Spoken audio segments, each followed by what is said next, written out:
आजाद खुशकिस्मत है तू।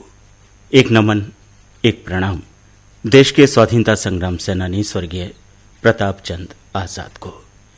प्रताप चंद आजाद सच्चे देशभक्त होने के साथ साथ एक सच्चे समाज सेवक, लेखक और ऊर्जावान पत्रकार भी थे।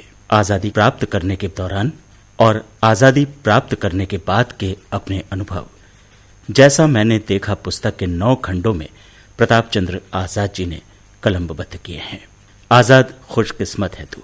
इस धारावाहिक का आधार भी उनकी यही संस्मरणों पर आधारित आत्मकथा है। लेखक हैं अशोक कुमार सिंह। आजाद खुशकिस्मत है तू।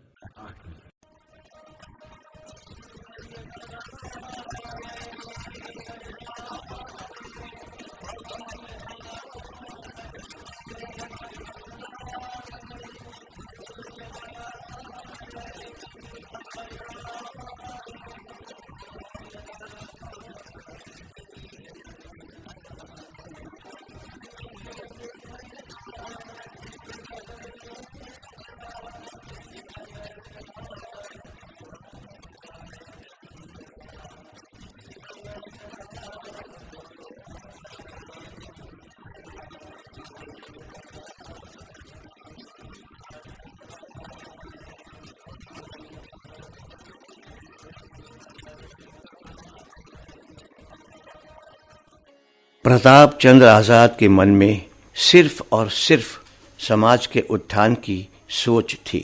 उनके लिए परिवार बाद में था, पहले देश था और समाज था।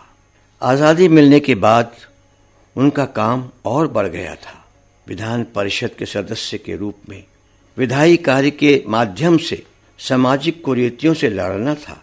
शैक्षिक पायदानों पर लगातार ऊपर चढ़ने के अवसर प्रदान करके समाज को आगे ले जाना था। बरेली जनपद के विकास के लिए अन्य सभी संभावनाओं को तलाशना था।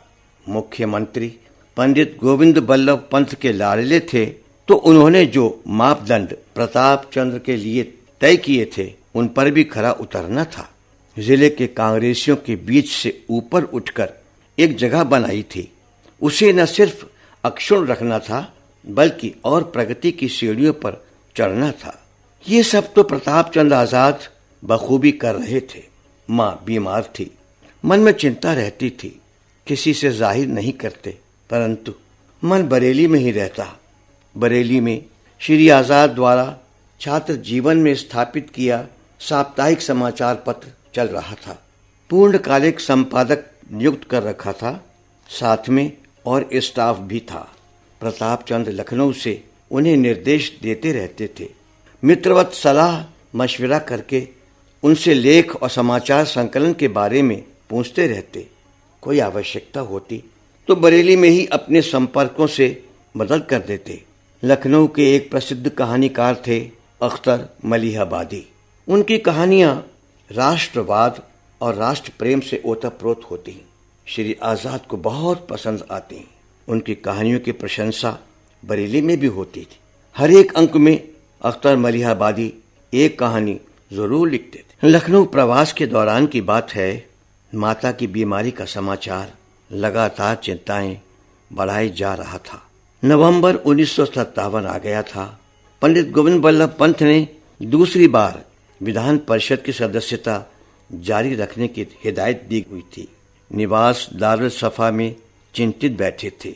अख्तर मलिहाबादी मिलने आ गए। अगले अंक के लिए राष्ट्र प्रेम की एक उम्दा कहानी लाए थे। श्री आजाद के हाथों में कहानी देकर वो बोले,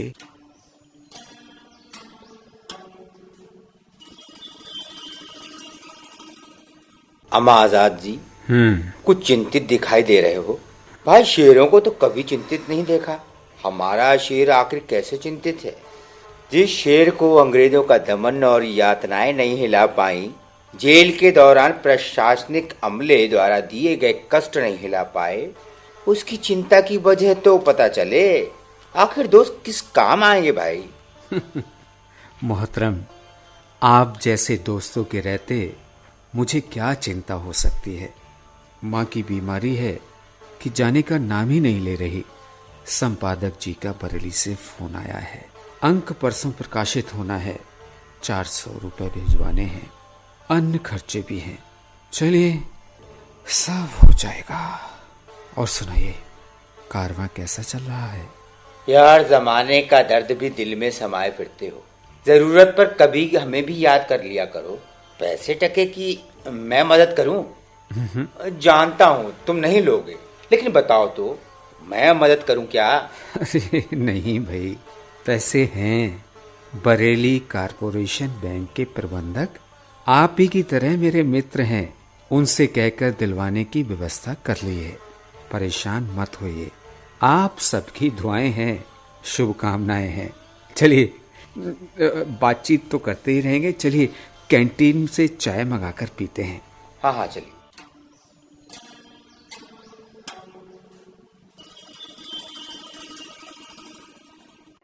आर्थिक मुश्किलें हमेशा पीसी आजाद को घेरे रहती। माँ को या परिवार को कभी कुछ नहीं देते। विधान परिषद सदस्य बने थे 1952 में, तब की बात है। एक आध बार माँ को तनख्वाह के पैसे देने की कोशिश की। प्रताप चंद आजाद ने माँ से कहा,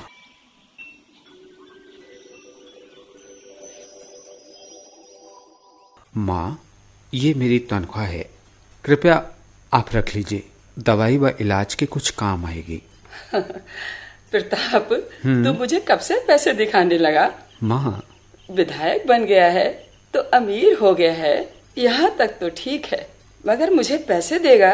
बेटा, खेती बाड़ी के पैसे आते हैं, फिर मेरा खर्चा ही क्या है? डॉक्टर साहब तेरे मित्र हैं, दवा पर मामूली खर्च होता है। तू ऐसा किया कर जी माँ, कि समाचार पत्र प्रकाशन के उपरांत कुछ बचे तो दीनहीनों या अन्य जरूरतमंदों की मदद पर खर्च कर दिया कर। जानता है? क्या माँ? ऐसा करेगा तो तेरे साथ मुझे भी कितना अच्छा लगेगा।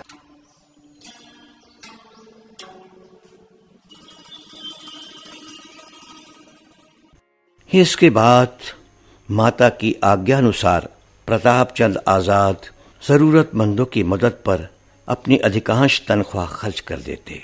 मन में अभिलाषा सदैव किसी न किसी की यथासंभव मदद करने की ही रहती। एक समय में बनवारी लाल शर्मा नगर कांग्रेस कमेटी बरेली के अध्यक्ष हुआ करते थे और पीसी आजाद महासचिव। श्री आजाद के आर्थिक कष्टों का हवाला देते हुए बनवारी लाल शर्मा बताते हैं,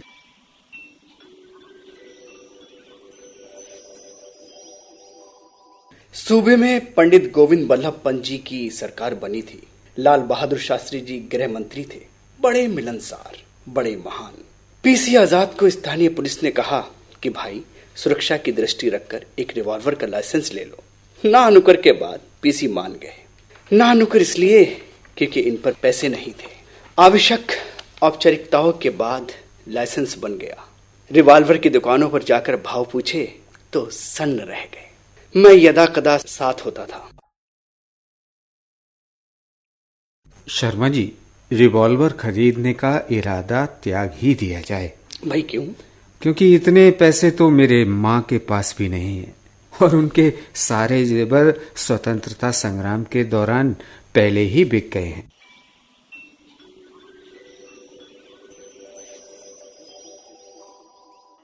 तभी प्रताप चंद्र आजाद के पड़ोस में रहने वाले एक अमीर व्यापारी साहू राजा राम के घर भीषण डकैती पड़ी। बनवारी लाल शर्मा ने प्रताप चंद को अगले दिन टोका।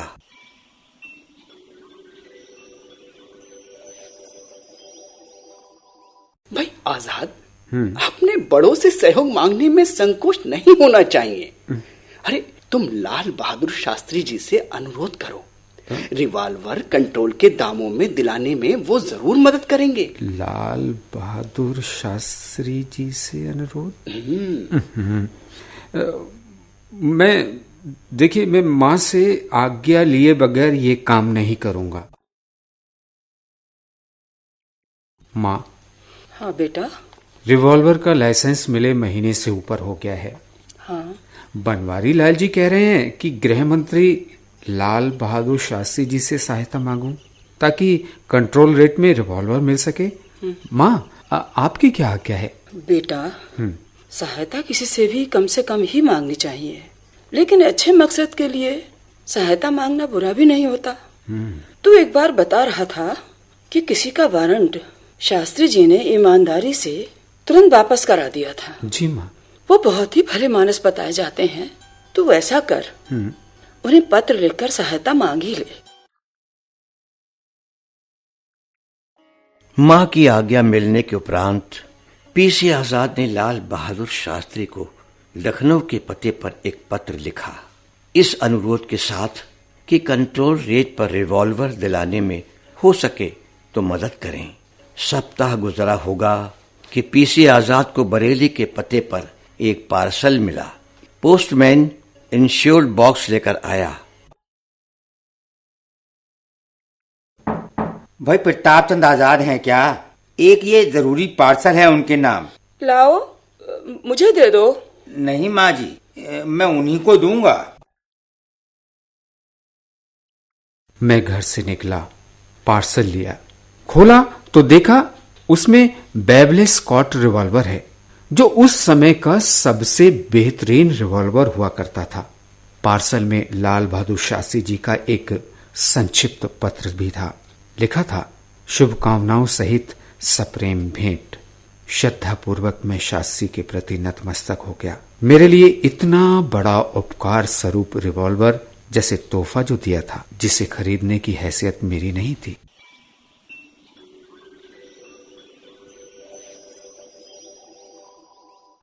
बाद में 1957 में पीसी आजाद को दोबारा विधान परिषद की सदस्यता मिल गई। समाज सेवा के कार्यों में वो अविराम जुटे रहे। वर्ष 1958 आ गया। फिर वो दिन भी आया जिसकी संभावना पंत जी पहले ही जता चुके थे। गोविंद बल्लभ पंत को दिल्ली केंद्रीय मंत्री परिषद में शामिल कर लिया गया। वो लखनऊ से मुख्यमंत्री की कुर्सी त्याग कर दिल्ली चले गए। विधानमंडल के दोनों सदनों में वे बहुत लोकप्रिय थे। दोनों सदनों ने उन्हें भावभीनी विदाई के लिए एक बड़ा समारोह रखा। उनकी मौजूदगी में प्रताप चंद्र आजाद ने एक नज़्म पढ़ी।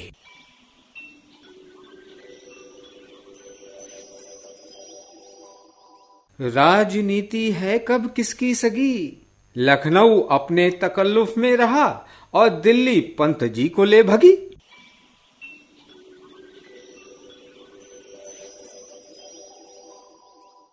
सदन के अधिकांश सदस्य हंस हंस कर लोटपोट हो गए। तत्पश्चात डॉक्टर संपूर्णानंद प्रदेश के मुख्यमंत्री बने। डॉक्टर संपूर्णानंद से प्रताप चंद्र आजाद का मेलजोल बहुत पुराना था। लखनऊ से अंग्रेजों भारत छोड़ो आंदोलन के दौरान गिरफ्तार किए गए डॉक्टर संपूर्णानंद को भी 1943 में बरेली के केंद्रीय कारागार में स्थानांतरित करके नजरबंद किया गया था। तब प्रताप चंद्र आजाद वहां की जेल के बैरक नंबर 4 में नजरबंद थे।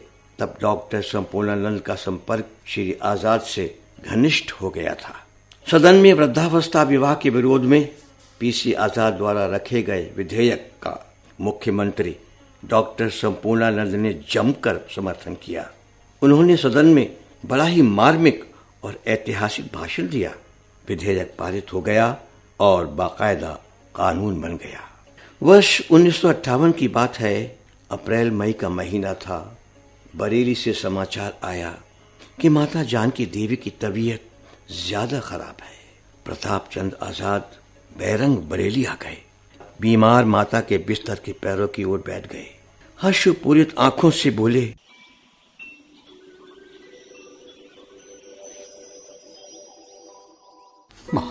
माँ, आपकी तबीयत बिगड़ गई थी। अरे मुझे माँ आपने संदेश तक नहीं कराया। क्या मुझसे कोई गलती हो गई माँ? माँ, आप मुझसे नाराज हो? अरे प्रताप, वीर बेटा होकर रोता है। इसी दिन के लिए तुझे धैर्यवान और साहसी बनाया। माँ ठीक है, भली चंगी है, और वीर बेटा रो रहा है। प्रताप, मेरा समय पूरा हो भी गया है, तब भी तुझे अपना मन मलिन नहीं करना चाहिए। जानता है, क्या माँ? मेरे बाद भी मेरे बताए बहुत से काम तूने करने हैं। तूने अभी किया ही क्या है। मैं मानती हूँ कि तूने मेरे लिए तो बहुत कुछ किया है, लेकिन अपनी बड़ी माँ यानी भारत माता के लिए तो तूने आगे भी बहुत कुछ करना है। क्यों? सही कह रही हूँ ना मैं? हाँ माँ। इतना कहकर माँ तो चुप हो गई, लेकिन प्रताप चंद आजाद बहुत देर तक रोते रहे। बहुत देर तक वो माँ के पैरों में बैठे रहे। माँ ने दवा की एक खुराक खाई। प्रताप ने खुद पानी लाकर दिया। कुछ मिनटों बाद माँ को नींद आ गई और प्रताप भी पैरों में बैठे बैठे झपकी लेने गए। डॉक्टर को बुला रखा था, वो आ गए तो माँ को सोता देख धीरे से बोले, आजाद साहब, माता जी को सोने दीजिए। आइए बाहर चलकर हम लोग बात करते हैं। सच सच बताइए डॉक्टर साहब, माँ की तबीयत कैसी है? आजाद जी, आपको झूठा दिलासा नहीं दूंगा। माँ की हालत नाजुक है। क्या? उम्र ज्यादा नहीं है, लेकिन शरीर में आंतरिक कमजोरी बहुत है। फेफड़ों में इन्फेक्शन बढ़ चुका है और सबसे बड़ी बात यह है कि माँ ये सब जानती है, लेकिन वह आपसे और मुझसे दोनों से ये बात छिपाती है। माता के स्वास्थ्य की चिंता में डॉक्टर से और भी बहुत सारी बातें होती रहीं। कुल मिलाकर मैं इस नतीजे पर पहुंचा कि माँ की तबीयत ज्यादा खराब है और बेहतरीन से बेहतरीन और आधुनिक दवाई भी असर नहीं कर रही है। इसके बाद माँ ने अगले दिन जिद की कि लखनऊ लौटकर अपने अधूरे कार्य पूरे करके आऊं। माँ बोली,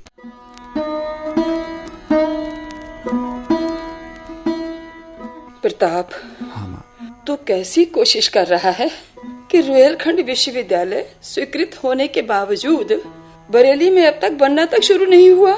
माँ, मंजूरी के बावजूद बहुत सी औपचारिकताएं होती हैं जिन्हें राज्य और केंद्र के बीच के अधिकारियों को पूरा करना पड़ता है। माँ, इसीलिए देरी हो रही है। ठीक है, बुद्धिमान हो गया है। मुझे तो बातों में ही समझाना जानता है, परंतु जल्दी कर ताकि विश्वविद्यालय जल्दी बने।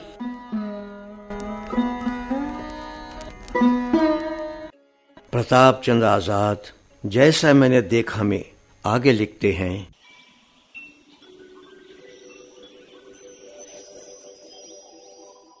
बेमन से मैं लखनऊ चला तो आया, लेकिन काम में एकाग्रचित होकर मन ही नहीं लगता था।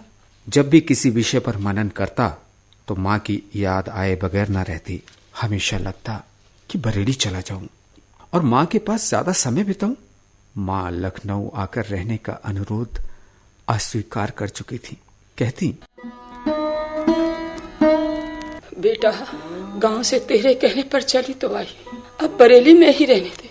यहाँ लगता है कि तेरे पिता का अस्तित्व मेरे पास है, सब कुछ मेरे पास है। मुझे और कुछ नहीं चाहिए माँ, मुझे और कुछ नहीं चाहिए।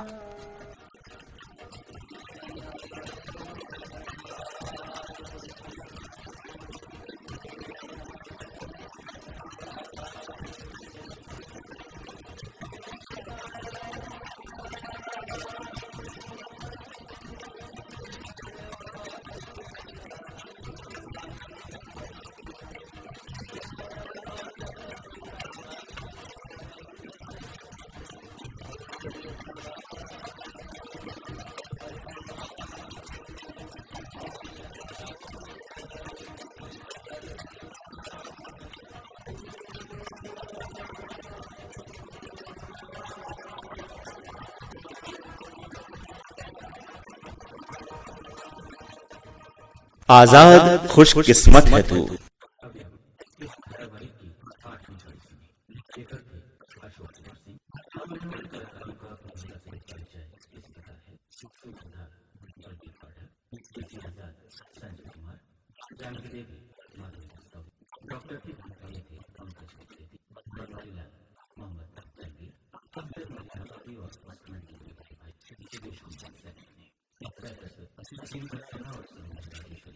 Thank you.